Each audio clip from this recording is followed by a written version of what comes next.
Gita press से प्रकाशित श्रीमद् भगवद गीता में एक श्लोक है, कर्म किए जा फल की इच्छा ना कर। यहां पर कर्म की आवश्यकता पर जोर दिया गया है और कर्म के सामने फल को नजरअंदाज करने की बात कही गई है। लेकिन हमारे देश के कुछ नेताओं ने इस श्लोक का एक दूसरा वर्जन लॉन्च किया है, जहां पर कर्म की बात बाद में होती रहेगी, पहले बात फल की होती है और यह फल समय समय पर बढ़ता भी रहना चाहिए, यानी सियासी लाभ की गारंटी बनी रहनी चाहिए। देश की संसद में इस वक्त मॉनसून सत्र चल रहा है और इस सत्र का सबसे पहला सूत्र यह है कि जनता के हित को सेंटर में रखते हुए ऐसे कानून बनाए जाएं जो सीधा सीधा जनता के जीवन में सुधार ला सके। और इस काम को करने के लिए जनता ने अपने प्रतिनिधियों को देश की संसद में चुनकर बैठाया है।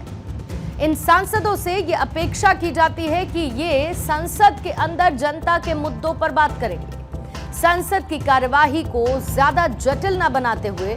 अगर आसान सी भाषा में कहें तो ये देश की सबसे बड़ी पंचायत है, जहां पर सांसदों के रूप में बैठे हुए पंचों को जनता के हित में कुछ फैसले लेने होते हैं। और सबसे बड़ी बात यह है कि हमारे देश की ये सबसे बड़ी पंचायत जनता के द्वारा ही स्पॉन्सर की जाती है, यानी ये संसद जनता के पैसों से ही चलती है। लेकिन विडंबना देखिए, जनता जो इस पूरी कार्रवाई पर पैसा लगाती है वो हकीकत में ये जानना ही नहीं चाहती कि क्या उसके द्वारा चुने गए प्रतिनिधि सही ढंग से उनकी बातों को रख भी रहे हैं और क्या उनके द्वारा स्पॉन्सर्ड ये सेशन सही से चल भी रहे हैं। संसद का मॉनसून सत्र किस तरीके से काम कर रहा है, इसे देखने के लिए पूरे भारत में संसद टीवी के जरिए इसे लाइव ब्रॉडकास्ट किया जाता है। और ऐसे में इस प्रक्रिया को बनाने वाले ने यह सोचा होगा कि इससे आपके नेताओं के मन में एक डर रहेगा, एक अकाउंटेबिलिटी रहेगी कि जनता तो सब देख रही है।